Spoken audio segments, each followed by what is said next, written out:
नमस्कार। शाम के 4 बजे आप देखेंगे क्राइम की खबरें। आपके साथ मैं हूं कंचन डोगरा नेगी और इस वक्त की सबसे बड़ी खबर जो आ रही है आगरा से वो आपको बता देते हैं। आगरा में पैरोल पर आए हुए 88 बंदियों के लापता होने से जुड़ी हुई एक खबर है, जिसके बाद पूरे पुलिस महकमे में हड़कंप मचा हुआ है। 88 बंदियों को जेल में हाजिर होना था। दरअसल सभी 88 बंदियों की पैरोल का टाइम खत्म हो गया था और उसके बाद भी बंदी जेल में हाजिर नहीं हुए। 88 बंदी जिनको जेल में हाजिर होना था, लेकिन अभी तक उनका कोई पता नहीं है। कोरोना की वजह से कई बंदियों को आगरा की जिला जेल से पैरोल पर छोड़ा गया था, लेकिन 88 बंदियों का पैरोल वक्त खत्म हो चुका है और उसके बाद भी वो जेल वापस नहीं लौटे हैं। बंदियों के वापस न आने से पुलिस महकमे में हड़कंप मचा हुआ है, क्योंकि ज्यादातर बंदी अपराधी हैं। फिलहाल पुलिस ने लापता हुए 88 बंदियों की तलाश में कई टीमें बना दी हैं, जो कि जगह जगह पर दबिश देकर तलाशी में जुटी हुई है। तो ये बड़ा सवाल कि आखिरकार ये 88 बंदी गए तो गए कहां। कुछ कैदियों को बीच में कोविड-19 के संक्रमण को देखते हुए पैरोल पे ये किया गया था। जिला जेल द्वारा हम लोगों को वो सूची प्रोवाइड की गई थी और उसमें से कुछ 88 मुलजिम जो है वो अभी हाजिर होना बचे हुए हैं। हम लोगों ने कुछ टीमों का गठन करके उनको उनकी धरपकड़ करने के लिए टीमें लगाई गई हैं। सर्विलांस इत्यादि की भी हम लोग जो है मदद। तो पुलिस महकमे में हड़कंप मचना लाजमी है, क्योंकि 88 बंदी जिनको पैरोल के बाद वापस जेल पहुंचना था, लेकिन उनका कोई अता पता ही नहीं है। अब टीमें बना दी गई हैं। ये 88 बंदी अब तक हाजिर नहीं हुए हैं। ये बड़ी खबर आपको बता रहे हैं, आगरा से आती हुई ये बड़ी खबर है, जिसके बाद पूरे पुलिस महकमे में हड़कंप मचा हुआ है। यहां आपको जानकारी दें कि 88 बंदियों की पैरोल का टाइम खत्म हो चुका है और अब बंदी जेल में हाजिर नहीं हुए हैं, जिसके बाद टीमें बनाई गई हैं ताकि इनको पकड़ा जा सके, वापस लाया जा सके। इनमें से ज्यादातर 88 बंदी जो हैं वो अपराधी हैं। इस वजह से भी पुलिस का ज्यादा चौकन्ना होना लाजमी है। आगरा से आती हुई ये बड़ी खबर, पैरोल पर ये छूटे हुए 88 बंदी जो अब लापता हैं और 88 बंदियों को जेल में हाजिर होना था। समय पूरा होने के बाद भी जेल में हाजिर नहीं होते हैं। 88 बंदियों की पैरोल का टाइम खत्म हो चुका है और उसके बाद भी जब हाजिर नहीं होते हैं पैरोल का टाइम खत्म होने के बाद, तो पूरे पुलिस महकमे में हड़कंप मच जाता है। कोरोना की वजह से आपको यहां जानकारी दें कि कोरोना की वजह से कई बंदियों को आगरा की जिला जेल से पैरोल पर छोड़ा गया था, लेकिन पैरोल का फायदा कुछ इस तरह से उठाया है कि समय खत्म होने के बाद भी हाजिर नहीं हुए हैं 88 बंदी। आरिफ मेरे सहयोगी और जानकारी के साथ इस खबर पर मौजूद हैं। आरिफ, पुलिस महकमे में हड़कंप मचना लाजमी है, ये 88 बंदी आखिरकार हैं कहां? देखिए बिल्कुल कंचन, पुलिस महकमे में हड़कंप मचा हुआ है, क्योंकि 88 जो बंदी हैं पूरी तरह से लापता है। 88 बंदियों की तलाश के लिए पुलिस ने तमाम टीमें बना दी हैं जो इन बंदियों की तलाश कर रही है, क्योंकि देखिए जो बंदी लापता है उनमें तमाम अपराधी हैं। कई घटनाओं को वारदात को अंजाम दे चुके हैं। उनको पूरी जानकारी है घटना कहाँ कैसे क्या होती है। हो सकता है कि बहुत सारे सबूत मिटाने के लिए वो लापता हो गए हों। तो ये एक बहुत बड़ा सवाल है, एक बहुत बड़ा चैलेंज है पुलिस के लिए कि आखिर 88 जो बंदी लापता है उनको कैसे ट्रैक किया जाए। चैलेंज तो अब लग रहा होगा, पुलिस को तो अब चैलेंज लग रहा होगा कि समय पूरा होने के बाद भी बंदी जो है वापस क्यों नहीं आए। लेकिन यहाँ पर पुलिस की लापरवाही भी समझी जा सकती है, क्योंकि आप ही बता रहे हैं कि इसमें से कुछ अपराधी बहुत ही ज्यादा जघन्य अपराध करने वाले अपराधी हैं और कुछ सामान्य अपराधी हैं। देखिए बिल्कुल कंचन, एक बहुत बड़ा चैलेंज है पुलिस के लिए, क्योंकि 88 लोगों को तलाश करना जो पूरी तरह से जेल में बंद रहे हैं और उनको बहुत सारी घटनाएं भी कर चुके हैं।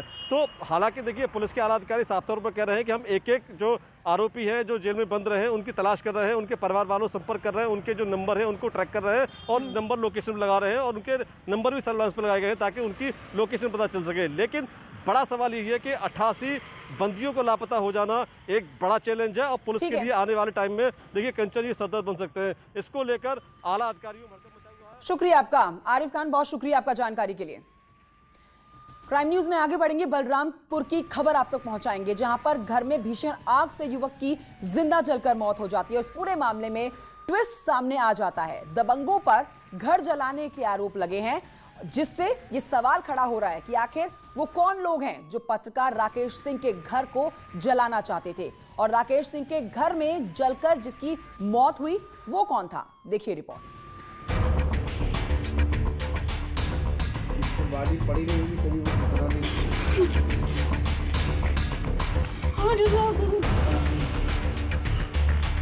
बलरामपुर में संदिग्ध परिस्थितियों में एक पत्रकार के घर में भीषण आग लगने से एक युवक की जलकर मौत हो गई। वहीं घटना में पत्रकार राकेश सिंह निर्भीक गंभीर रूप से घायल हो गए। इलाज के लिए उन्हें लखनऊ के ट्रॉमा सेंटर भेजा गया है। पत्रकार राकेश सिंह ने बताया कि दबंगों ने उनके घर में आग लगाकर जिंदा जलाने का प्रयास किया है। आग इतनी भीषण लगाई गई कि घर का एक हिस्सा क्षतिग्रस्त हो गया और दीवार टूटकर गिर गई। इस दर्दनाक हादसे में पत्रकार राकेश सिंह 90% से ज्यादा जल चुके हैं, जबकि मकान के क्षतिग्रस्त हिस्से में एक युवक का पूरी तरह जला हुआ शव बरामद हुआ है। आशंका व्यक्त की जा रही है कि यह शव पत्रकार राकेश सिंह निर्भीक के मित्र पिंटू साहू का है, जो घटना के समय राकेश सिंह के घर में ही मौजूद था। कौन जलाया? गाँव के दबंगों ने जला दिया। कौन लोग? खबर लिख रहे थे, सब जला दी। कौन लोग जलाए? गाँव के पंच प्रधान सब मिलकर जला दिए।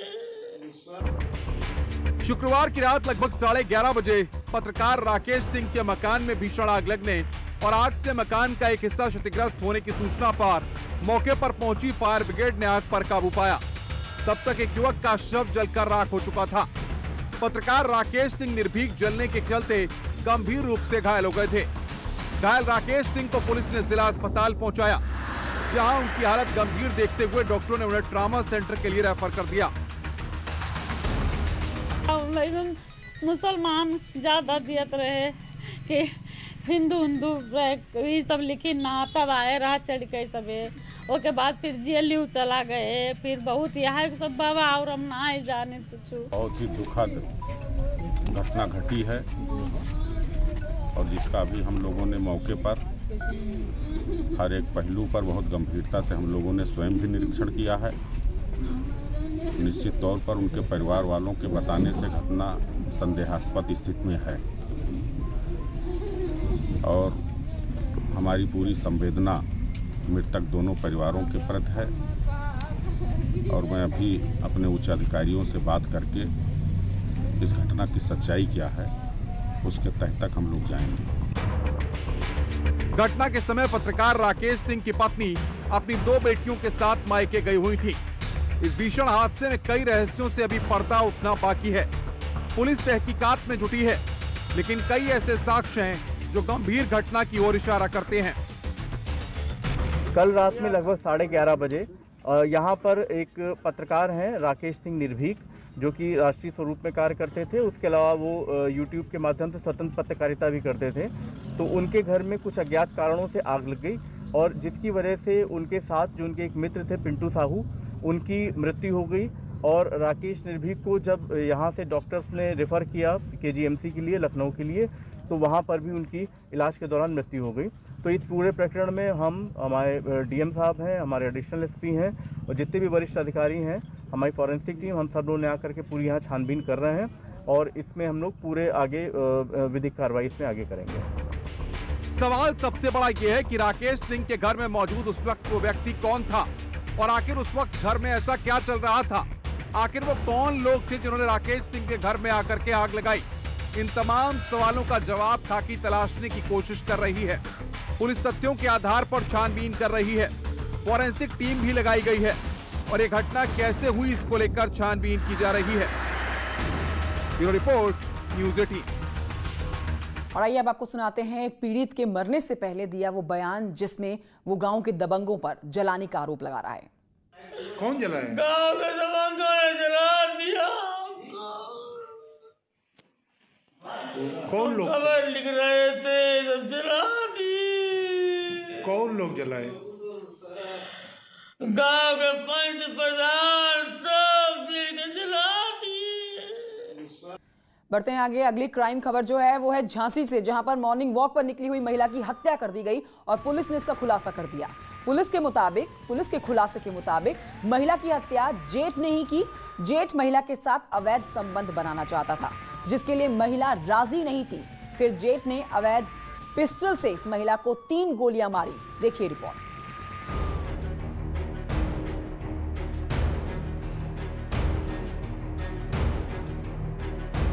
वो एक तरफा प्यार में था पागल, अपने ही छोटे भाई की पत्नी के साथ जबरन बनाना चाहता था अवैध संबंध। कई बार कोशिश की गई, कई बार अपने प्यार का इजहार भी किया, लेकिन जब दूसरी तरफ से कोई जवाब नहीं मिला, इसके बाद अपनी ही बहू का जेठ बन बैठा कातिल।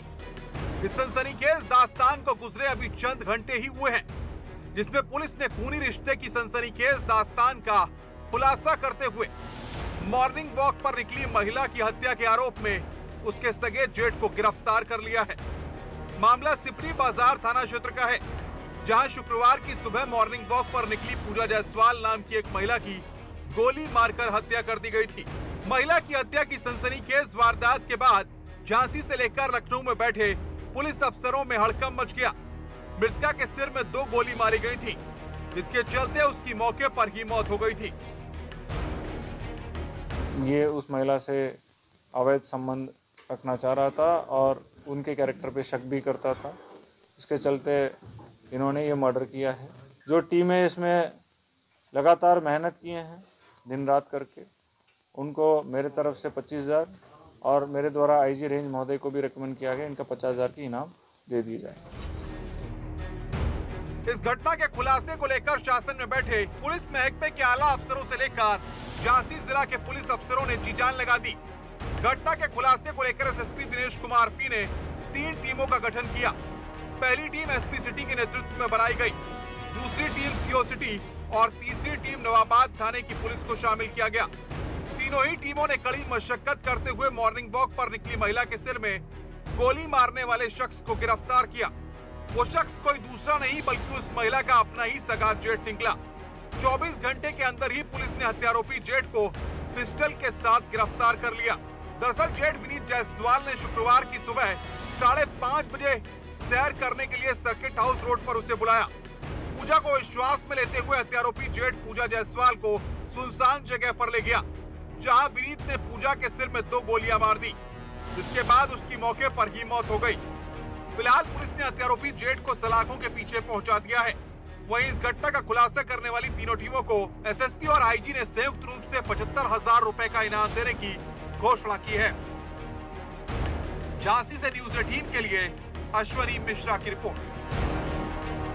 मुरादाबाद से क्राइम न्यूज, जहां पर एक ससुर ने अपनी ही बहू के साथ पहले रेप किया और जब बहू ने अपने पति से इसकी शिकायत की तो आरोपी ने अपने ही बेटे को मौत के घाट उतार दिया, वहां से फरार भी हो गया। और फिर आरोप के मुताबिक ससुर ने पीड़िता को पैसे का लालच देकर चुप कराने की कोशिश भी की, लेकिन पीड़िता ने अपने पति से इसकी शिकायत कर डाली और इसके बाद बेटे ने अपने पिता को चेतावनी दी तो आरोपी को ये नागवार गुजर गया।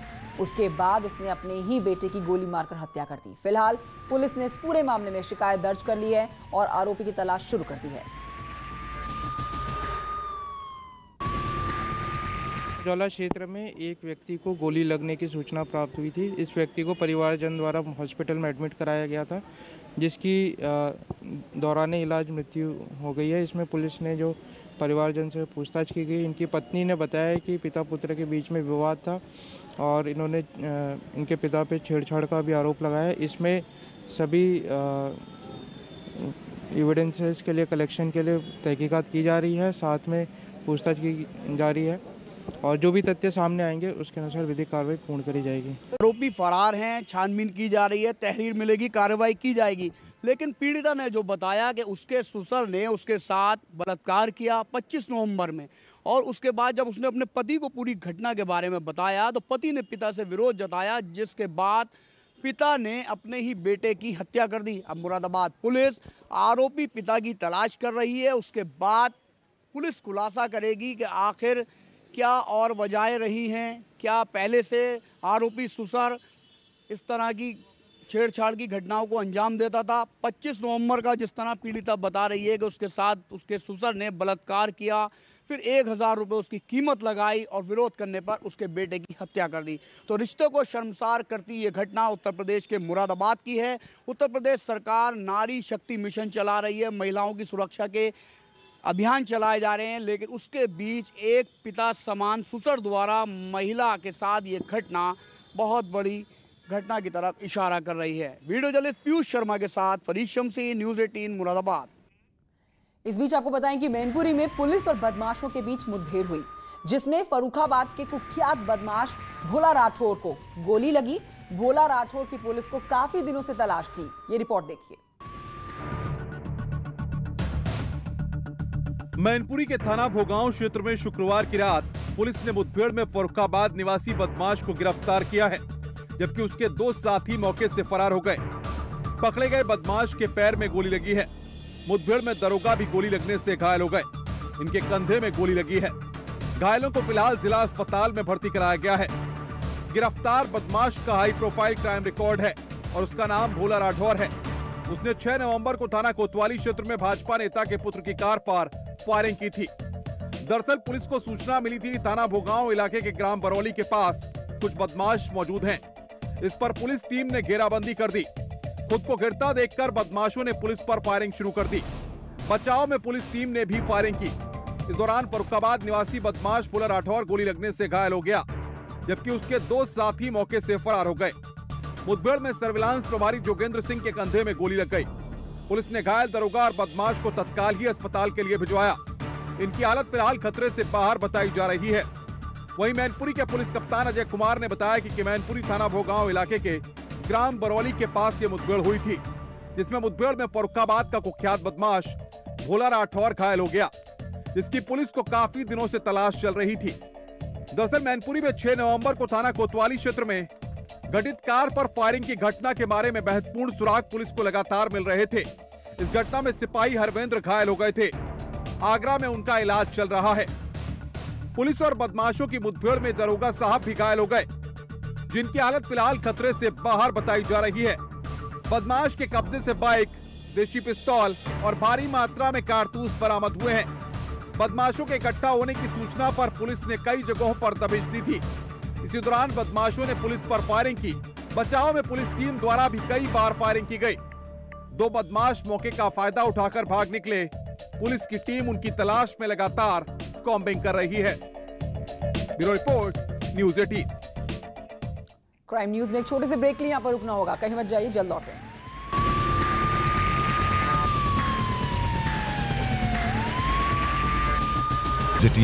उत्तर प्रदेश